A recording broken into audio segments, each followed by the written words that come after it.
আপনাদের সাথে সংযুক্ত হচ্ছি।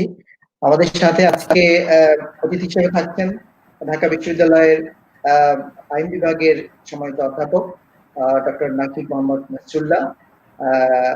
আপনাকে আমাদের আজকের এই টেকসই উন্নয়ন লক্ষ্যমাত্রা 5 অর্থাৎ নারী পুরুষের সমতা এই বিষয়ে আলোচনার জন্য আলোচক হিসেবে আপনাকে স্বাগত জানাচ্ছি। ধন্যবাদ আপনাকে এই অনুষ্ঠানে আমাকে আমন্ত্রণ জানানোর জন্য। জি, আমরা আমাদের এই আয়োজনটি আসলে একদম দেশের সাধারণ মানুষদের জন্য, যাতে তারা টেকসই লক্ষ্যমাত্রা অর্জন বা টেকসই লক্ষ্যমাত্রা সম্পর্কে একটা সম্যক ধারণা পায়। তো আমরা যে প্রতিদিনই চেষ্টা করি কোনো একটি গোলকে নিয়ে বা লক্ষ্যকে নিয়ে আলোচনায় সংযুক্ত করতে যে কোনো একজন এক্সপার্ট বা সাধারণ মানুষদের ভিতরে যে কোনো একজনকে, এবং আলাপচারিতার মাধ্যমে আমরা চেষ্টা করি ওই বিষয়টিকে নিয়ে সাধারণভাবে উপস্থাপন করতে। আমরা আমাদের অনুষ্ঠানে শুরুতে একটি ছোট ভিডিও ক্লিপ দিয়ে আমরা শুরু করি। তো আমরা আজকের এই বিষয়ে একটি ছোট ভিডিও ক্লিপ দেখবো, এরপরে আবার আমরা ফিরে আসছি আলোচনা।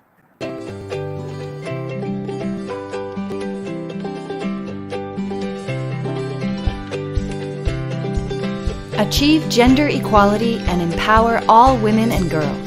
If we stop and think, equality is the right to be different. And even though it seems like a fight, in reality, gender equality is nothing but the basis to achieve a productive, sustainable, and peaceful world.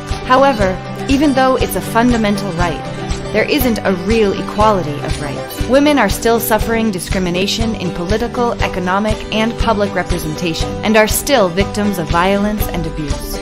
Nice Nailante is a warrior and a winner in the fight against feminine genital mutilation.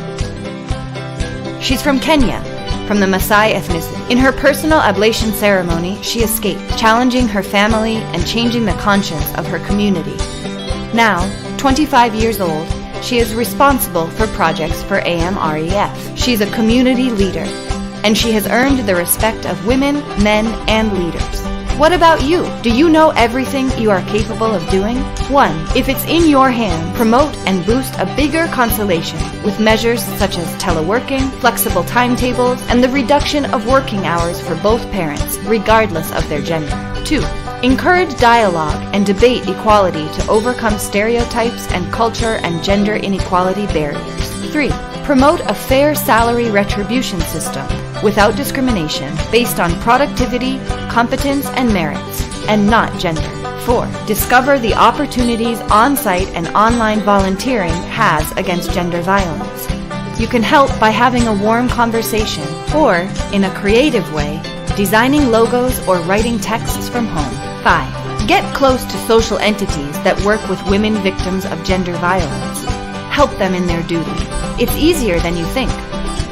Now, more than ever, things can be changed. Let's be socially equal and freely different.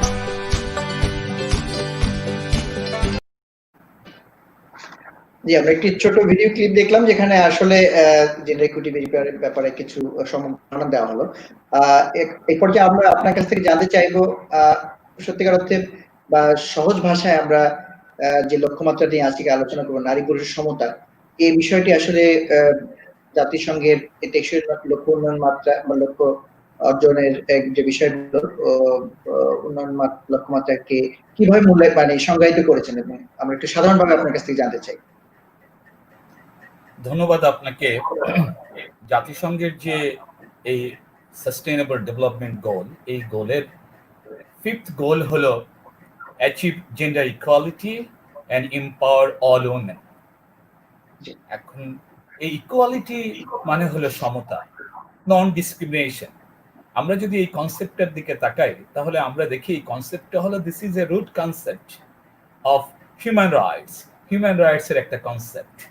আর আমাদের যে ডেভেলপমেন্টের এখনকার যে সংজ্ঞা অমর্ত্য সেনও দিয়েছেন, সেটা হলো freedom oriented and equality based development, এবং সেটাই আমরা দেখি জাতিসংঘের এই সাস্টেইনেবল ডেভেলপমেন্ট গোলে এটা প্রতিধ্বনিত হয়েছে। এখন ইকুয়ালিটি বলতে আমরা কি বুঝি? আমরা ইকুয়ালিটি সাধারণ ভাষায় ইকুয়ালিটি বলতে বুঝি যে ইনইকুয়ালিটি থাকবে না, অসমতা থাকবে না, তাহলে নন ডিসক্রিমিনেশন যদি না থাকে তাহলে আমরা সেখানে বলবো যে ইকুয়ালিটি এস্টাবলিশড হয়েছে। এখন আমরা আজকের বিশ্বের বর্তমান অবস্থাতে যদি ইনইকুয়ালিটির যে গ্রাউন্ডগুলো সেটা দেখি, আর এই ভিডিও ক্লিপে যেটা বললো সেই বেসিসে আমি একটু হিন্টস দিচ্ছি। সেটা হলো যে আপনি এমপ্লয়মেন্টের ক্ষেত্রে প্রথম চিন্তা করেন, একটা দেশের আইনের তাদেরকে যদি ইকুয়ালিটি কিভাবে লস্ট হবে এবং সে ডিপ্রাইভড হতে পারে, সেটা হলো যে যে রাইটস এবং যেগুলো দেশীয় আইনে ইনশিওর করা হয়েছে, সিটিজেনের জন্য নির্ধারিত হয়েছে, সেখানে ডিসক্রিমিনেশন করা যায়। আর তাহলে দেখা যায় স্ট্যাটিউটরি লয়ের ক্ষেত্রে তাদের যে রাইটস দেওয়ার ক্ষেত্রে, সেই রাইটসের ক্ষেত্রে তাদেরকে ইকুয়ালিটিকে কি করা যায়, ভায়োলেট করা যায়, ডিসক্রিমিনেটরি ট্রিটমেন্ট করা যায়। আরেকটা হলো কর্মক্ষেত্রে যে ডিসেন্ট ওয়ার্ক যে কনসেপ্টটা আমরা এখন দেখি, সেই ডিসেন্ট ওয়ার্ক মানে protection and security and hygienic environment and for the women, for all the workers. আমরা যদি এমপ্লয়মেন্ট সেক্টরে দেখি তাহলে এই সিকিউরিটি, ডিগনিটির এই তার ensuring the security, protection of the dignity, এই বিষয়টি যদি যে ডিসেন্ট ওয়ার্কের মূল যে জিনিস, এটাও যদি অ্যাবসেন্ট থাকে, সেটা আমরা ইনইকুয়ালিটি বলতে পারি। যেখানে নারীর ক্ষেত্রে অ্যাবসেন্ট কিন্তু পুরুষের ক্ষেত্রে সেটা অ্যাবসেন্ট না। আর দেখি অকুপেশনাল ক্ষেত্রে, আমরা যদি চাকরির ক্ষেত্রে দেখি, ওয়েজেস গ্যাপের ক্ষেত্রে দেখি, এই ওয়েজেস গ্যাপের মাধ্যমেও সেখানে ইনইকুয়ালিটি সৃষ্টি করা যায়। আর এই চাকরির ক্ষেত্রে সুযোগ সৃষ্টি, অপরচুনিটির ক্ষেত্রে দেখা যায়, সেই অপরচুনিটির ক্ষেত্রে নারী পুরুষের মধ্যে কি করা যায়, ডিসক্রিমিনেশন করা যায়। এই ক্ষেত্রে কি হয়ে থাকে, ডিসক্রিমিনেশন হয়ে থাকে। আর একটা হলো রাইট টু এডুকেশন, এই যে বেসিক অ্যাক্সেস টু এডুকেশন, তাদের যে অ্যাক্সেস টু এডুকেশন, এই অ্যাক্সেস টু এডুকেশনের ক্ষেত্রেও কি করা যায়, ডিসক্রিমিনেশন করা যায়। যে পুরুষকে প্রিভিলেজ দেওয়া হলো, তারা সব জায়গায়, সব স্কুল ক্ষেত্রে, প্রাইমারি লেভেল থেকে মানে তারা higher seat of education access করতে পারবে ফ্রিলি, এবং নারীর জন্য রেস্ট্রিকশন করা, এর মাধ্যমে কি করা যায়, ডিসক্রিমিনেশন তৈরি করা যায়। আর হেলথ কেয়ারের দিক ক্ষেত্রেও দেখা যায়, আমরা দেখি ফুড এবং নিউট্রিশনের ক্ষেত্রে, ফুড এবং নিউট্রিশনের প্রভিশন অফ দ্য ফুড এবং নিউট্রিশন ফ্যামিলি লেভেল থেকে শুরু করে আমরা এমপ্লয়মেন্ট সেক্টরে বা বিভিন্ন জায়গায় নারীর প্রোটেকশনের জন্য রাষ্ট্রীয় আইনের মাধ্যমে, তাদের হেলথ কেয়ারের জন্য ডিসক্রিমিনেটরি আইনের মাধ্যমে তাদের মধ্যে ডিসক্রিমিনেশন করা যায়। আরেকটা জিনিস, সবচেয়ে বড় জিনিস যেটা, সেটা হলো নারীর এগেইনস্ট যে ভায়োলেন্স, এবং সেই ভায়োলেন্সের প্রতিকার না থাকা, ভায়োলেন্স করা এবং তাদের প্রতি ডিসক্রিমিনেটরি আচরণ করা, ফ্যামিলি লাইফে, সোশ্যাল লাইফে এবং ন্যাশনাল লাইফে। আরেকটা হলো তাদেরকে আন্ডার রিপ্রেজেন্টেড রাখা, তাদের রিপ্রেজেন্টেশনকে রেস্ট্রিক্টেড করা। সেই রিপ্রেজেন্টেশন রেস্ট্রিক্টেড করা কোথায়, পলিটিক্যাল ডিসিশন মেকিং এ, ইকোনমিক ডিসিশন মেকিং এ এবং development oriented decision making A. These are actually the grounds where we can identify the discriminations are being committed, discriminations are being done by the authority, governmental authority, or the male parts or their counterparts. এরা এই ক্ষেত্রে কি করে, ডিসক্রিমিনেশনের তৈরি করে। এখন এই discrimination, how to achieve this goal by removing the discrimination, এটার জন্য আমরা কয়েকটা করতে পারি। মেইন জিনিস হলো এলিমিনেশন অফ দ্য ডিসক্রিমিনেশন। আমরা জানি যে convention on the UN Convention on the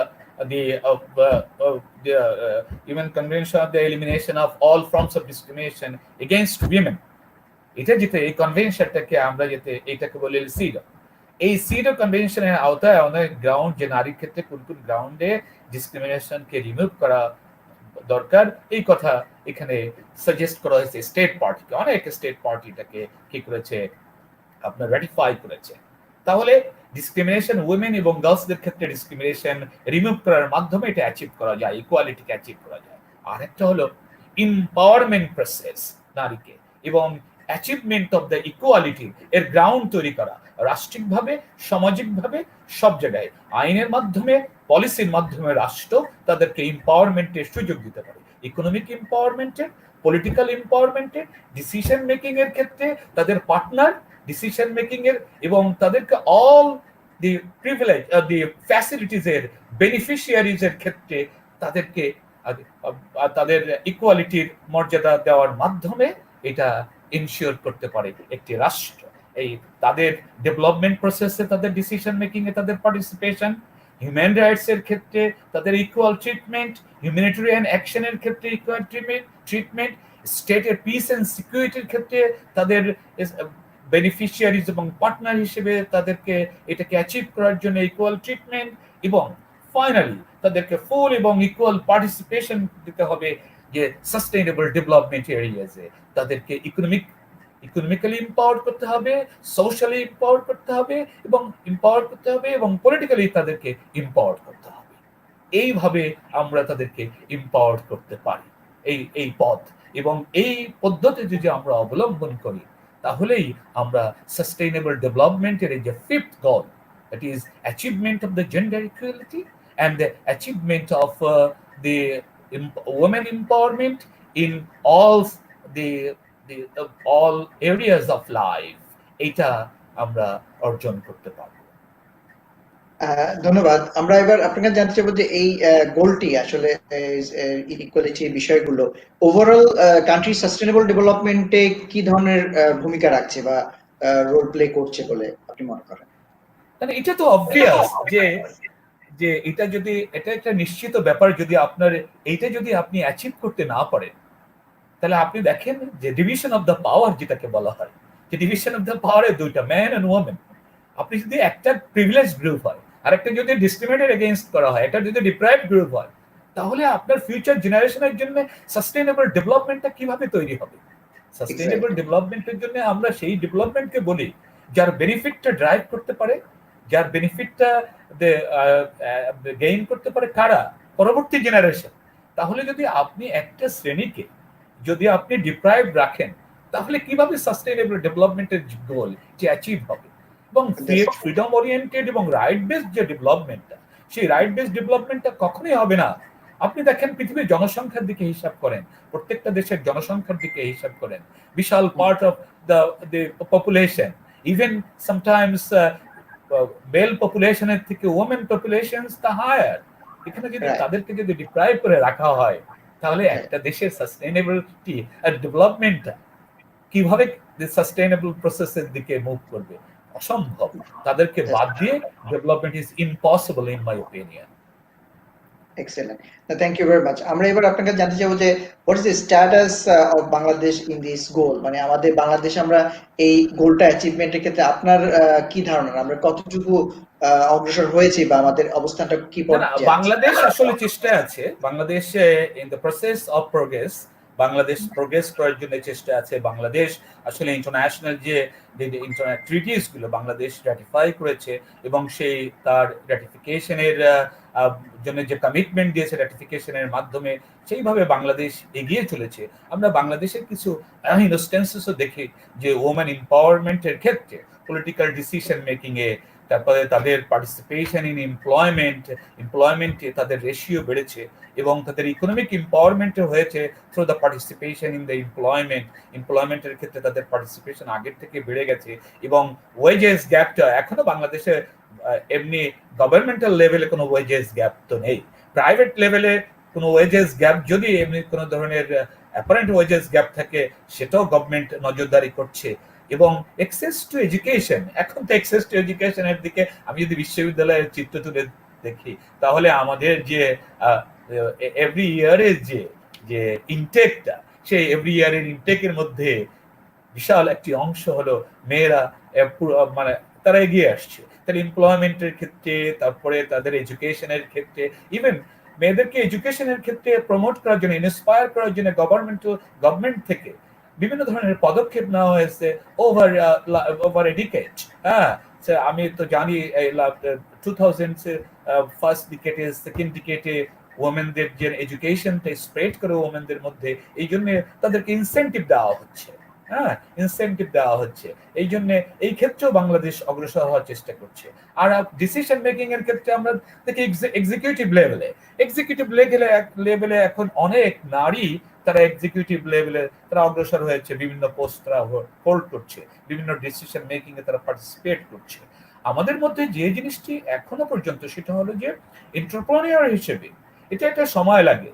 economic এম্পাওয়ারমেন্টের ক্ষেত্রে নারীরা এখনো একটু অনগ্রসর। সেই জিনিস আসলে একটি সময়ের ব্যাপার। কারণ একটি জিনিস তো একদিনে হয় না। Rome is not build in a day. Rome তো একদিনেই তৈরি করা যাবে না। কিন্তু আমরা সেই দিকে অগ্রসর হচ্ছি। আমরা প্রমোশনাল অ্যাক্টিভিটিসকে আমরা গ্রহণ করছি, যাতে নারীদের অর্থনৈতিক উন্নয়নও কি হয়, সাধিত হয়। এবং আপনারা দেখেন নারীদের অনেক এন্টারপ্রেনার গ্রুপ আছে। ইভেন এই মাইক্রো ক্রেডিটের মাধ্যমে বিভিন্ন এনজিওস যেটা গভর্নমেন্ট পারমিট করেছে, এবং গভর্নমেন্টেরও দেখা যাচ্ছে বিভিন্ন ব্যাংকের মাধ্যমে মাইক্রো ক্রেডিট সিস্টেম চালু করার মাধ্যমে, এবং সেখানে নারীদের একটা বড় অংশগ্রহণ সুযোগ দেওয়ার মাধ্যমে তারাও একেবারে রুট লেভেলের নারীরা, সাবঅর্ডিনেট সোসাইটির নারীরাও তারা এম্পাওয়ারমেন্টে এগিয়ে এসছে। এবং আমরা বিভিন্ন ধরনের রাষ্ট্রীয় রিপোর্টের মাধ্যমে, সংবাদ মাধ্যমে আমরা সেটা জানতে পারি। আর ডিসিশন মেকিং এর ক্ষেত্রে যেমন পার্লামেন্টে নারীদের যে অংশগ্রহণ, সরাসরি ভোটের মাধ্যমে নারীরা অংশগ্রহণ করতে পারে, এবং তাদেরকে এখনো পর্যন্ত কনস্টিটিউশন অনুসারে আমরা ব্যাকওয়ার্ড গ্রুপ ট্রিট করে, যদি এই শব্দটি বলা আসলে সঙ্গত নয় আমার জন্য, যে তাদের কোটা সিস্টেম এখনো বহাল আছে। এই কোটা সিস্টেম তাদের 50, তাদের এখন বর্তমান কোটা, এখন সেই তাদের দুইভাবে তারা পার্টিসিপেশন করার সুযোগ পাচ্ছে। তাহলে এই পার্টিসিপেশন করার সুযোগ পেয়ে, এবং রাষ্ট্রের আপনি দেখি পার্লামেন্টারি কমিটি গুলোতে তারা সেখানে সদস্য হিসেবে তারা আছে, তাহলে ডিসিশন মেকিংও তারা কি করছে, পার্টিসিপেট করছে। এবং আমি এডুকেশনের ক্ষেত্রে, অনেক এডুকেশনের ক্ষেত্রে, কলেজ লেভেলের এডুকেশনের ক্ষেত্রে, সেকেন্ডারি লেভেলের এডুকেশনের ক্ষেত্রে, মেয়ে শিক্ষকের এডুকেশন লেভেলে তাদের মানে ডিসিশন মেকিং এর একটা বড় নাম্বার আমরা দেখতে পারি। অতএব বাংলাদেশ এই ক্ষেত্রে একটি সম্ভাবনাময় দেশ, যেটা এই সাস্টেইনেবল ডেভেলপমেন্টের এই 5th গোলকে অ্যাচিভ করার পথে অগ্রসর হচ্ছে। একটি আশাব্যঞ্জক ভূমিকা বাংলাদেশ আছে বলে আমি মনে করি। যদিও আছে যেমন ভায়োলেন্স এগেইনস্ট উইমেন, এই ভায়োলেন্স এগেইনস্ট উইমেন এর এটা আমরা অনেকেই প্রশ্ন রেজ করতে পারে। হ্যাঁ, ভায়োলেন্স এগেইনস্ট উইমেন এখনো চলছে। ভায়োলেন্স এগেইনস্ট উইমেন এটা করতে হলে যে বিষয়টি দরকার সেটা হলো ল অ্যান্ড অর্ডার সিচুয়েশনসকে ইমপ্রুভ করতে হবে, স্ট্রিক্টলি মেনটেন করতে হবে, এবং এডুকেশন সোসাইটিকে এডুকেটেড সোসাইটি হতে হবে। এটা একটা জিনিস হলো যে একটা রাষ্ট্রিক পর্যায়ের কিছু ভূমিকা আছে, এবং আমি মানে বটম আপ কিছু ভূমিকা আছে সোসাইটির মানুষের মন মানসিকতা তৈরির ক্ষেত্রে, যাতে ওমেনকে তারা এমন অবস্থাতে না দেখে, তারা যাতে নিজেদের ওমেন মর্যাদা, তাদের dignity of the women, worth of women life, women dignity, এই জিনিসটা সেন্স তাদের মধ্যে তৈরি হয়। এই জন্য সেন্সিটাইজেশন প্রোগ্রামের জন্য কিন্তু অনেক এনজিও কাজ করছে, অনেক এনজিওর অনেক sensitising programmes they have undertaken, এবং সেভাবে কাজ করছে। তবে এখনো চলছে, ভারত আমাদের পাশাপাশি দেশ, এখানেও দেখি বাসে উঠলে রেপ হচ্ছে, বাংলাদেশে অনেক ইনসিডেন্ট। এটা আমরা মনে করি একটি বিচ্ছিন্ন ঘটনা। তবে গভর্নমেন্ট যদি মানে স্ট্রিংজেন্ট রোল প্লে করে এবং এর বিরুদ্ধে যদি সোশ্যাল মুভমেন্ট তৈরি করা যায়, আমি মনে করি এটা দূর হতে বাধ্য, এবং এটাও কমে যাবে, এবং নারীর প্রোটেকশনও কি হবে, নিশ্চিত হবে।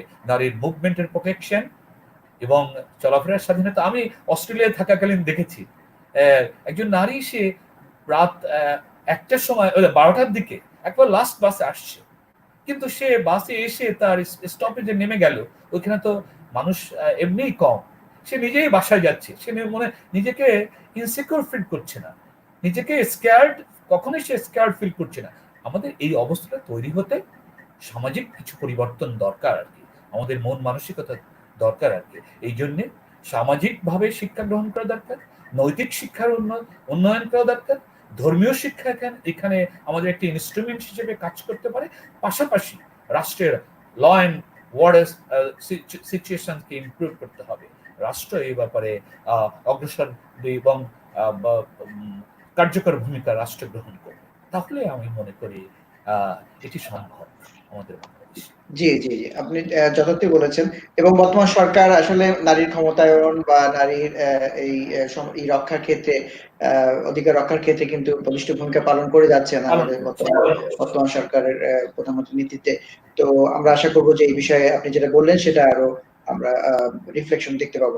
এ পর্যায়ে আমি আপনার কাছে জানতে চাইবো যে এই জেন্ডার ইকুইটির ব্যাপারে আমাদের রিলিজিয়ন বিশেষ করে ইসলাম কি বলছে বা ইসলামের মেসেজটা কি অন দিস পার্টিকুলার গোল?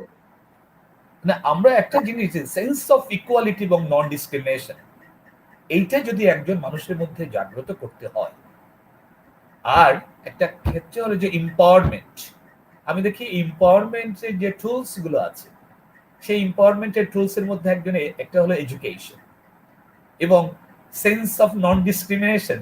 এটারও যদি টুল হিসেবে, ইনস্ট্রুমেন্ট হিসেবে আপনি কোনটাতে কাজে লাগাতে চান, তাহলে একটা বড় জিনিস হলো এডুকেশন। এবং নারীকে দেখা যায় যে এডুকেশনের ক্ষেত্রে সনাতন ভাবে যারা ধর্ম চর্চা করত, যারা ধর্মীয় দৃষ্টিভঙ্গি, তাদের একটি মিসকনসেপশন ছিল ধর্ম সম্পর্কে।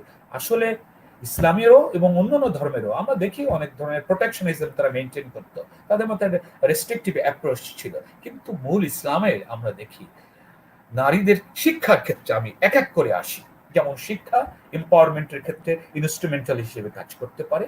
এই অ্যাক্সেস টু এডুকেশনের ক্ষেত্রে ইসলাম সবসময় ইন্সপায়ার করেছে এডুকেশনের অ্যাক্সেসকে এবং প্রমোট করেছে এডুকেশনের অ্যাক্সেসকে। এবং আপনারা জানেন হাদিসের মধ্যে হাদিসে এসছে এবং বুখারী শরীফের হাদিসেই আছে, হযরত আনাস রাদিয়াল্লাহু আনহু থেকে বর্ণিত, আমরা যেটা জানি যে যে তলাবুল ইলম ফরিদাতুন আলা কুল্লি মুসলিমিন, কোন রিওয়ায়াতে মুসলিম শব্দ আছে, কোন রিওয়ায়াতে আবার মুসলিমা শব্দ আছে। একটা জিনিস হলো মুসলিম মানে হলো তার পাশাপাশি মুসলিমও আসবে। তাহলে এইখানে হাদিসের মাধ্যমে আমরা তলাবুল ফরিদা বলা হয়েছে, that is the it is the bound in duty, that is it is an obligation for all Muslim male and female to earn education. Talabul ilm faridan, to achieve education, to acquire education. Talabul ilm farida, ফরজ বলা হয়েছে, ফরজ বলা হয়েছে। তাহলে দেখা যাচ্ছে যে ইসলাম এর মাধ্যমে, আর ইসলাম সবসময় একটা জিনিস আমরা দেখি যে ইসলামের কুরআনে মাজিদের মধ্যে আমরা সবসময় ইসলাম বলছি যে যারা জ্ঞানী, লা ইস্তাবিল্লাযিনা ইয়ালামুনা ওয়াল্লাযিনা লা ইয়ালামুন, যারা জ্ঞানী এবং যাদের জ্ঞানহীন, তারা কখনোই এক সমান না। এবং এইখানে কোন কারোর কথা বলা হয়নি যে পুরুষ জ্ঞানী এবং নারী জ্ঞানী। তাহলে এর মাধ্যমে বোঝা যায় যে ইসলাম এডুকেশনের প্রতি কতটা গুরুত্ব দিয়েছে। হ্যাঁ, এবং ইসলাম বলেছে god fearing in real sense তারাই যারা জ্ঞানী, এবং তাদেরকে কোরআনে মজিদের মধ্যে বলা হয়েছে বারবার উলুল আলবাব শব্দের কথা বলা হয়েছে। তাহলে এর মাধ্যমে আমরা দেখি যে অ্যাক্সেস টু এডুকেশন, ইসলাম দি এডুকেশনের ক্ষেত্রে ইসলাম ইন্সপায়ার করেছে, নাম্বার ওয়ান। আরেকটা হলো নারীর সম্পত্তির অধিকার। আমরা যদি দেখি ইকুয়াল রাইটস এর ক্ষেত্রে দেখি, তাহলে ইকুয়ালিটির ক্ষেত্রে যদি আমরা একটা জিনিস দেখি, তাহলে দেখি যে ইসলামে ইকুয়ালিটির ক্ষেত্রে একটা স্ট্যান্ডার্ডকে, একটা আয়াতকে আমরা মনে করতে পারি যে এই আয়াতটি খুবই প্রাসঙ্গিক। সূরা তাওবার আয়াত নম্বর ৭১, সেই আয়াত নম্বর ৭১ এর মধ্যেই বলা হয়েছে যে ওয়াল মুমিনুনা ওয়াল মুমিনাত বাযুহুম আউলিয়াউ বায, যে মুমিন এবং মুমিনা, মুসলিম নর এবং নারী পরস্পরের রক্ষক। আপনি দেখেন বলা হয় না যে মেনরা হলো মেলরা হলো ওদের রক্ষক, আর এরা তার আন্ডারে কি থাকবে, সাবঅর্ডিনেট থাকবে। তারা হলো আউলিয়াও বাযুন বাযুহুম আউলিয়াও বায। এই এই এই এই আয়াতের মধ্যে এই কথাটা ইঙ্গিত করে। আরেকটা জিনিস আমরা দেখি যে সমস্ত ডিসক্রিমিনেটরি গ্রাউন্ড আছে, যেমন একটা ডিসক্রিমিনেশনের গ্রাউন্ড হলো যে ক্ষেত্রে তাদেরকে যারা প্রপার্টির ক্ষেত্রে ওমেনদেরকে ওমেন রাইটস, ওমেনদের যে প্রপার্টি রাইটস, সেই প্রপার্টি রাইটসও কোরআন ইনশিওর করেছে। কোরআনের মধ্যে আমরা বলি যারা সম্পত্তির অংশ পায় তাদের মধ্যে কোরআনিক ইয়ার্স বা কোরআনিক শেয়ারার বলা 12 জনকে কোরআন মধ্যে 12 জন সম্পর্কে একেবারে শেয়ার নির্ধারিত করে দেওয়া আছে কোরআনে। এবং যাদেরকে শেয়ার নির্ধারিত করে দেওয়া আছে এই 12 জনের মধ্যে 8 জন হলো মহিলা এবং 4 জন হলো পুরুষ। তাহলে দেখেন, আরেকটা জিনিস আমাকে কেউ কন্টেস্ট করতে পারে, ইট ক্যান বি চ্যালেঞ্জ, যে শেয়ার সম্পর্কে, যে শেয়ার সম্পর্কে আমরা যদি বলি আমরা পাশাপাশি আছে, যদি কোনো সন্তান না থাকে, 2 জন মেয়ে থাকে, তাহলে দেখা যায় যে মোস্ট অফ দ্য প্রপার্টি তারা মেজরিটি লায়ন শেয়ার তারাই পায়। আর একজন মেয়ে, যে আপনার যে ইকুয়ালিটি, এই ইকুয়ালিটির বেসিসটা কি? এই ইকুয়ালিটির বেসিসটা হলো নট অনলি ইকুয়াল শেয়ার সব জায়গায়, সেটা হলো যে একজন মেয়ে সে কোথা কোন কোন জায়গার থেকে সে সম্পত্তি পায়, সে অনেক সোর্স থেকে সম্পত্তি কি করে গেইন করে। এবং এটার একটা জিনিস হলো যে একটা নারী, একজন যদি 2 জনের একটা ছেলে থাকে একটা মেয়ে থাকে, তাহলে পিতার সম্পত্তির ছেলে পাবে হলো 2 ভাগ, নারী পাবে হলো 1 ভাগ। এটাকে কোশ্চেন করতে পারি, কোশ্চেন যে এইখানে তো ইকুয়ালিটি কি করা হলো না, মেইনটেইন করা হলো না। এখানে equality maintain it based upon the responsibility. কারণ একটা মেয়ে যখন একটা কারো যেন ওয়াইফ হয়, সেই ওয়াইফ হওয়ার অবস্থাতে তার মেইনটেনেন্সটা কিন্তু অব্লিগেশন থাকে তার হাজবেন্ডের, এবং হাজবেন্ডের অব্লিগেশন থাকে to maintain the family, even তার চিলড্রেনদের। ইভেন কোরআনের মজিদের মধ্যে ব্রেস্ট ফিডিং এর অব্লিগেশন দেওয়া হয়েছে পুরুষকে। নারী যখন তার সন্তানকে জন্ম দিল, সেই জন্ম দেওয়ার পরে তাদেরকে 2 মাস যে ব্রেস্ট ফিডিং করাবে, হ্যাঁ, এই ব্রেস্ট ফিডিং 2 বছর পর্যন্ত যে ব্রেস্ট ফিডিং করাবে, এর দায়িত্ব পুরুষকে দেওয়া হয়েছে। তার মানে এর খরচ পুরুষ বেয়ার করবে, নারী বেয়ার করবে না। এবং নারীর সোর্স হলো তার প্যাটার্নাল প্রপার্টি, সে পাবে, সে ম্যাটার্নাল প্রপার্টি পাবে, এবং স্ত্রীর কি পাবে, তার এখানে রেসপন্সিবিলিটির লেভেলটাও লো।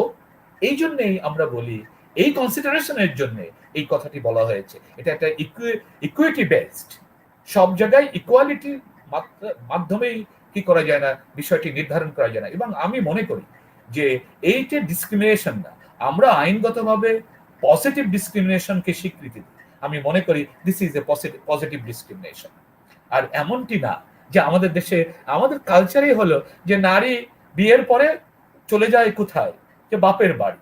এটা তো আসলে কোনো ইসলামের বিধান না, স্বামীর বাড়ি, ইসলামের বিধান না। আপনি মালয়েশিয়াতে দেখেন, বরং হাজবেন্ড চলে আসে, হ্যাঁ, যে তার শ্বশুর বাড়ি, তার নিজের ভাইদের ছেড়ে। এটা ডিপেন্ডস আপন দ্য কালচার। এই ধরনের ইনস্ট্রাকশন এমন নেই যে সমস্ত সম্পত্তি রেখে গেল। আমাদের সোসাইটি এটাকে অ্যালাউ করেছে, আমরা এই সোসাইটির এই প্যাটার্নটা চেঞ্জ করে দিতে পারি।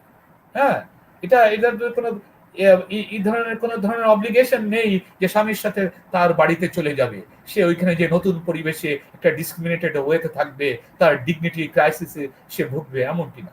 তাহলে আমি দেখলাম যে তাহলে রাইট টু প্রপার্টি মেয়েদের জন্য কি করা হয়েছে, এনশিওর করা হয়েছে।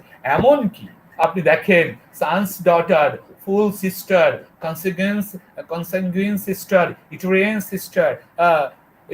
সিস্টার সবাইকে দেওয়া হয়েছে সম্পত্তির অংশ, কোরআনে মজিদের মধ্যে বলা হয়েছে।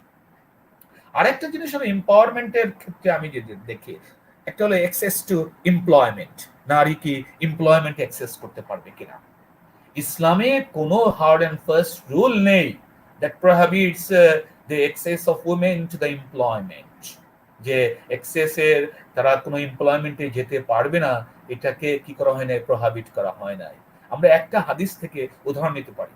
আমি দারুল ইফতা মিশরের একটা ফতোয়ার কথা বলবো, এর আগে বলি যে হযরতে জুবায়ের ইবনে আব্দুল্লাহ, এটা সেলফ এমপ্লয়মেন্টের একটা উদাহরণ, যদিও পরবর্তীতে আমরা অন্য গো আউট টু, তারা যদি তাদের বাড়ির বাইরে কাজ করে, আর work out of their homes, এইটা যদি, সেখানে ইসলাম কি বলেছে এই বিষয়ে আমি এর পরবর্তীতে একটু বলবো। এটা এই হাদিসটি বলি, জুবায়ের ইবনে আব্দুল্লাহ তার খালা তার ডিভোর্সড হওয়ার পরে তার নিজের একটু সম্পত্তি ছিল এবং সেখানে খেজুরের বাগান ছিল। তো বাড়ির থেকে বের হয়ে খেজুরের বাগানে খেজুর তুলতে গেছে, প্লাকিং করার জন্য গিয়েছে। তো প্লাকিং করার জন্য গেলে একজন লোক তাকে দেখলো, সে যে বাগানে প্লাকিং করতেছে, তার ডেটস প্লাকিং করছে। তখন সে খুব ভৎসনা করলো, হ্যাঁ তুমি বাড়ির বাইরে এসেছো। তো এই জুবায়ের ইবনে আব্দুল্লাহর খালা রাসূল পাক সাল্লাল্লাহু আলাইহি ওয়াসাল্লামের কাছে আসলেন এবং রাসূলের কাছে নালিশ করলেন যে আমাকে এরকম অ্যাবিউসিভ ওয়ার্ডস বলেছে। রাসূল সাল্লাল্লাহু আলাইহি ওয়াসাল্লাম say you can certainly pluck the dates, তুমি অবশ্যই এই ডেট প্লাক করতে পারো। তার মানে বাড়ির বাইরে যে তুমি সেলফ এমপ্লয়মেন্টের ক্ষেত্রে, তার মানে self employment includes all types of the business. তাহলে দেখা যায় যে নারী তার বিজনেসও করতে পারে। আমরা যদি এর থেকে যদি if it is an indicative, এটা একটা ইন্ডিকেটিভ যে তার পার্টিসিপেশন থাকতে পারে তার বিজনেসের ক্ষেত্রে। এখন আরেকটা জিনিস দেখি যে সে অন্য কাজে যেতে পারবে কিনা বাড়ির বাইরে, যেটা তাকে তার অ্যাপয়েন্টমেন্টের ক্ষেত্রে সে পার্টিসিপেট করতে পারবে কিনা, সিলেকশনের ক্ষেত্রে পার্টিসিপেট করতে পারবে কিনা, অ্যাডভার্টাইজ কম্পিটিশনে সে পার্টিসিপেশন করতে পারবে কিনা, এমপ্লয়মেন্ট কম্পিটিশনে পার্টিসিপেশন করতে পারবে। কিভাবে আমরা কোরআনের মজিদের মধ্যে একটা ইঙ্গিত পাই যে women can seek employment to earn money, সে মানি আর্ন করার জন্য করতে পারে ফর হার সার্ভাইভাল। সে কিভাবে করতে পারে? কোরআনে মজিদের সূরা নিসার 34 নম্বর আয়াতে, এটা হলো 33 নম্বর 32 নম্বর আয়াত, 32 নম্বর আয়াতে আছে লিরিজালি নাসিবুম মিম্মা ইকতাসাবু ওয়ালিন নিসাই নাসিবুম মিম্মা ইকতাসাবনা ওয়াসআলুল্লাহ মিন ফাদলিহি। এই আয়াতটি আছে। তার অর্থ হলো যে মানুষ পুরুষের জন্য তাই যা সে ইনকাম করবে, আর নারী সেইটা ভোগ করবে যা সে নিজে ইনকাম করবে। ওয়াসআলুল্লাহ মিন ফাদলি, তোমরা আল্লাহর কাছে, আল্লাহর ফজল থেকে, আল্লাহর বরকত থেকে তার কাছে চাও, তোমাদের কল্যাণ কামনা করো। তাহলে দেখা যায় ইকতিসাব না মানে আপনি অর্জন করবেন, কামাই করবেন। তাহলে কামাই কিসের মাধ্যমে হতে পারে? ব্যবসা বাণিজ্য করার মাধ্যমে হতে পারে, কামাই আপনার এমপ্লয়মেন্টের হতে পারে, সেটা আপনার being at your home, going outside your home. তাহলে অন্যকে আপনি আপনার ইনকাম করার জন্য you can seek, women is allowed to seek employment outside her home. তার বৃত্তের বাইরে সে যেতে পারে। এই আয়াতটাই কি করে ইন্ডিকেটস করে। তাহলে তার এই পার্টিসিপেট করার কি সুযোগ ইসলামে কি স্বীকৃত। আরেকটা জিনিস হলো যে ডিসেন্ট ওয়ার্ক। আমরা যে দেখি ডিসেন্ট ওয়ার্কের ক্ষেত্রে নারী পুরুষের যে অসমতা, যে নারীদের প্রাইভেসি প্রোটেকশন, এই সমস্ত ব্যবস্থা না থাকা, এই জন্যই ইউনাইটেড নেশনস থেকে যে সমস্ত ডেভেলপিং এবং লিস্ট ডেভেলপ কান্ট্রিজে কর্পোরেট সেক্টর আছে, ইন্ডাস্ট্রিজ গুলো আছে, সেখানে তাদেরকে মানে করছে ন্যাশনাল লসকে, national employment loss, national labour লসকে এগুলো ডিজাইন করতে বলছে, ফর্মুলেট করতে বলছে, ensuring the decent work environment for the women. দেখেন এটা ডিরেক্টলি রাসূল পাক সাল্লাল্লাহু আলাইহি ওয়াসাল্লাম ট্রিট দ্য উইমেন নোবেলি। রাসূলের একটা হাদিস আছে, অবশ্যই আরবির এই রেফারেন্সটা আমি এই মুহূর্তে দিতে অসমর্থ, তবে আই এম শিওর এটা একটা হাদিসে যে নারীদেরকে তোমরা যথার্থ মর্যাদা দিয়ে মূল্যায়ন করো। তবে এই ব্যাপারে আমি একটি ফতোয়ার উল্লেখ করব। এই ফতোয়াটি দেওয়া হয়েছে দারুল ইফতা, মিশরের একটি দারুল ইফতার থেকে এই ফতোয়াটি দেওয়া হয়েছে। তো মিশরের দারুল ইফতার কাছে একটি প্রশ্ন করা হয়েছিল যে ওমেন কি পারমিটেড কিনা ওয়ার্কের জন্য, employment outside their houses, outside their homes, এটা তারা যেতে পারবে কিনা। তো বলছে তারা পারমিশন দিয়েছে যে women are permitted to work outside their home, তাদের বাড়ির বাইরে তারা কাজ করতে পারে। They are allowed to seek employment, they are allowed to engage in employment, তারা এমপ্লয়মেন্টে। তবে কিছু কন্ডিশন দিয়েছে, সেই কন্ডিশনস গুলো কিন্তু ডিসেন্ট ওয়ার্কের, আজকে যে ডিসেন্ট ওয়ার্কের যে কনসেপ্ট, যে কনসেপ্টটি এস্টাবলিশ করেছে আইএলওর পক্ষ থেকে, আইএলওর ডিক্লারেশনের মাধ্যমে, আইএলও ডিক্লারেশনের ডিসেন্ট ওয়ার্কের ডিক্লারেশনে, সেখানে আমরা দেখি বলা হয়েছে যে ওমেন সেই চাকরিতে গ্রহণ করবে যে চাকরি, এখানে একটু ইসলাম সম্মত কথা বলা হয়েছে, ইসলাম কি করে স্বীকৃতি দেয়, ইসলামের সাথে কন্ট্রাডিক্টরি কোনো চাকরি ওমেন করবে না, ইসলামী রুলস এবং রেগুলেশনস যেটাকে পারমিট না করে। আর ইসলাম আর বলেছে যে ওমেন সেই চাকরিতে পার্টিসিপেট করবে যদি সে শিওর হয় সেই চাকরি তার পার্সোনাল চেস্টিটি এবং রিলিজিয়াস দি কনভিকশনকে আফোল্ড করার জন্য গ্যারান্টি দেয়। তাহলে দেখা যায় পার্সোনাল ডিগনিটি যেখানে প্রোটেক্টেড থাকে, এইরকম চাকরি যদি হয় সেই চাকরি ওমেন করতে পারবে। আর একটা হলো যে এমন জব, যে জব ওমেনের ফিজিক্যাল এবং সাইকোলজিক্যাল নেচারের সাথে স্যুট করে। তাহলে দেখা যায় যে অকুপেশনাল হেলথ এন্ড সেফটির যে কথাটা বলা হয়েছে, সেই অবস্থাতে অস্বাস্থ্যকর জায়গা, মেয়েদের জন্য কোনো ধরনের সেফটি সিকিউরিটির ব্যবস্থা নেই, রেস্টরুম নেই, হ্যাঁ, তাদের টয়লেটের ব্যবস্থা নেই, তাদের সেখানে আদার্স মানে ইসের পরিচর্যার বিষয় নেই। এই এই জিনিসগুলো দেখা যায় যে নারী যদি এরকম অবস্থা দেখে তাহলে সেখানে সে চাকরি করবে না। আর কি শরিয়াতে, যেটা আগে বলেছিলাম শরিয়াতে, তাহলে এই ফতোয়ার দ্বারা আমরা কি বুঝতে পারি? এই ফতোয়া দ্বারা বুঝতে পারি যে ওমেন এই শর্তেই চাকরি করবে। তাহলে যদি যারা জব হোল্ডার তারা যদি ডিমান্ড করে, আজকে আমরা দেখি যে decent work is a part of the social responsibility, CSR, corporate social responsibility. আর আমরা বলি যে কর্পোরেট সোশ্যাল রেসপন্সিবিলিটি যে এখন টপ ডাউন অ্যাপ্রোচে আছে, মানে উপরের লোকরা এটা consumer groups, buyer groups, market stakeholders, holders সাজেশনে তারা করছে তাদের ইচ্ছা মতো। কিন্তু যদি বটম আপ অ্যাপ্রোচ হয়, নিচের থেকে যদি কি করে ডিমান্ড করে, তাহলে নারী ওয়ার্কার্সে যদি ডিমান্ড করে যে আমাদের এই ফ্যাসিলিটিস দিতে হবে, তাহলে এমপ্লয়ার গ্রুপসরা এই ফ্যাসিলিটি কি করবে? ইনশিওর করবে। তাহলে দেখেন ইসলামিক এই যে দারুল ইফতা, ইজিপ্টের এই দারুল ইফতার এই ফতোয়াটা মানে অনেকটা সঙ্গত এই ক্ষেত্রে। আরেকটা জিনিস এখানে বিশেষভাবে উল্লেখযোগ্য, যে নারী এবং পুরুষের যে ডিগনিটি, ইকুয়ালিটি, জেন্ডার ইকুয়ালিটি, আরেকটি আয়াতের মাধ্যমে আমি একটা জেন্ডার ইকুয়ালিটি পাই, সেটা হলো সূরা নিসা 134 আয়াত। বলা হয়েছে যে ডিগনিটির বেসিস কি হবে? ডিগনিটির বেসিস হবে সৎ কাজ। কে ভালো কাজ করলে এর মাধ্যমে একজন মানুষের মূল্যায়ন হবে, মানুষ হিসেবে মূল্যায়ন হবে। আমি ইউনিভার্সিটির প্রফেসর নকিব মোহাম্মদ নজরুল্লাহ, আর একজন সাধারণ মানুষ, হ্যাঁ, অশিক্ষিত, অর্ধশিক্ষিত, হাফ এডুকেটেড, এটা মানুষ হিসেবে হবে যে সৎ এবং আদর্শবান কিনা, এই হিসেবে মানুষ হিসেবে মূল্যায়িত হবে, এবং এই দৃষ্টিতে তাকে রেসপেক্ট করা হবে। তাহলে মানুষ হিসেবে সবাইকে কোরআনের মজিদের মধ্যে একটা জিনিস, ওমাই ইয়ামাল মিনাস সলিহাতি মিন যাকরি ওয়া উনসা ওয়া হুয়া মুমিনুন। এখন দেখেন যে মানুষের মধ্যে যারা, পুরুষ এবং নারীর মধ্যে যারা নেক কাজ করবে, তাদের ঈমান থাকবে, ফাউলাইকা ইয়াদখুলুনাল জান্নাহ, তারাই জান্নাতে প্রবেশ করবে।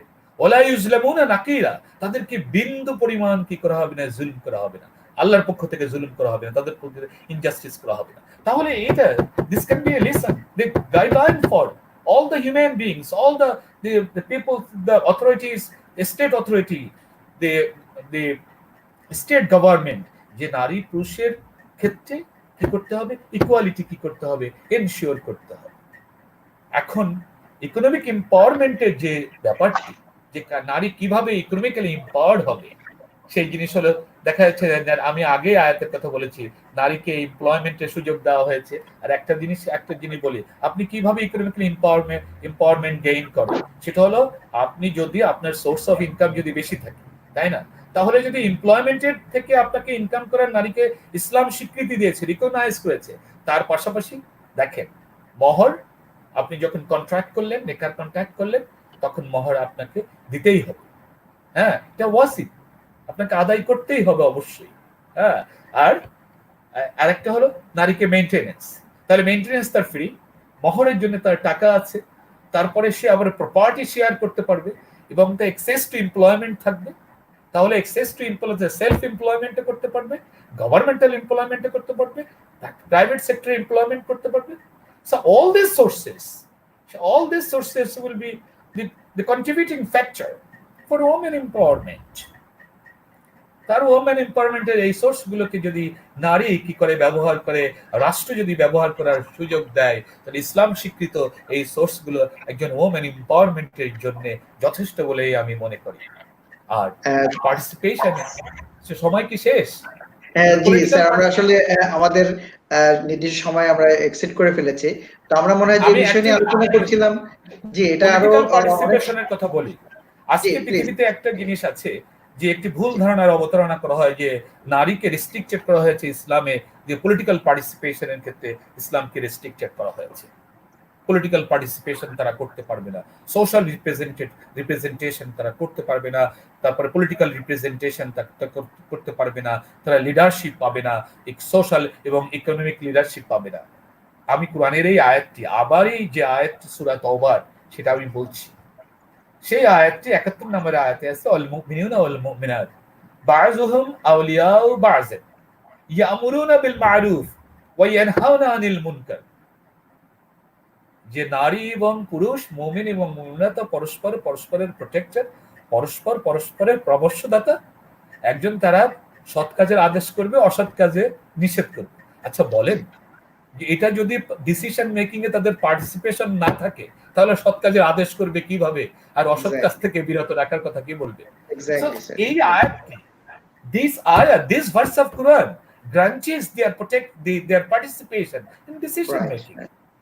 এই আয়াতটি আর একটা জিনিস আপনাকে উদাহরণ দিয়ে বলবো, রাসূলের সূরা মুমতাহানার শেষ আয়াতে আছে, রাসূল পাক সাল্লাল্লাহু আগে যে অঙ্গীকারবদ্ধ হতো, যে বায়াত করতে রাসূল পাক সাল্লাল্লাহু আলাইহি ওয়াসাল্লামের কাছে, পুরুষের গ্রুপে এসছে, মহিলাদের গ্রুপে এসছে। সূরা মুমতাহানার শেষে আছে যে যে সমস্ত মহিলা, হে রাসূল তোমার কাছে বায়াত করতে চায়, হ্যাঁ, যারা বায়াতের জন্য তোমার কাছে এসছে, অঙ্গীকার করবে যে এই অঙ্গীকার, তাদেরকে তুমি, তাদের বায়াতকে তুমি গ্রহণ করো, তাদের অঙ্গীকারকে তুমি গ্রহণ করো। তার মানে দেখা যাচ্ছে যে এখানে পরস্পরের মধ্যে যে চুক্তি, সেই চুক্তিকে তাহলে সেই গ্রহণ করার। আর আমরা কয়েকটা উদাহরণ দিতে পারি, যেমন সিফা বিনতে আব্দুল্লাহ, রাসূল পাক সাল্লাল্লাহু আলাইহি ওয়াসাল্লাম তাকে মদিনার একটা মার্কেটের দায়িত্ব দিয়েছিলেন রাসূল পাক সাল্লাল্লাহু আলাইহি ওয়াসাল্লাম।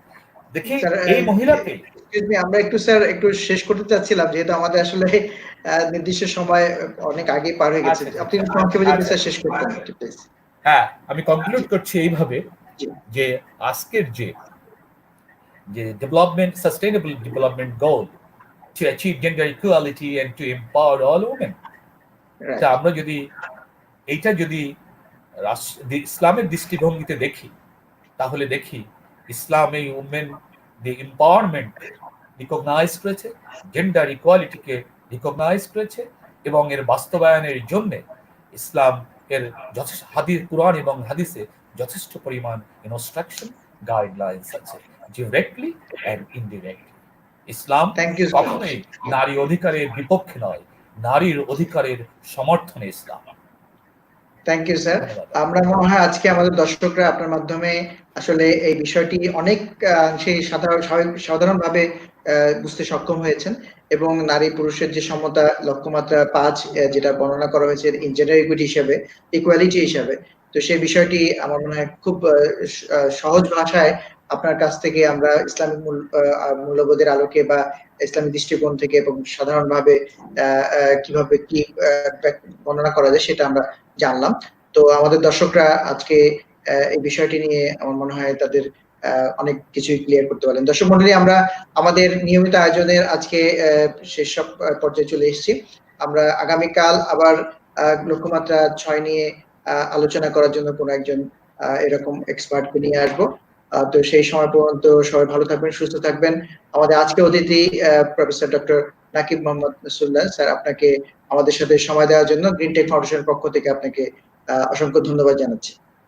আপনাকেও ধন্যবাদ আমাকে এই মূল্যবান বিষয়ে আলোচনা করার জন্য, সুযোগ দান করার জন্য। Thank you sir. তো আমরা বিদায় নেব দর্শক মণ্ডলী, আবারও দেখা হচ্ছে আগামীকাল এক সময়।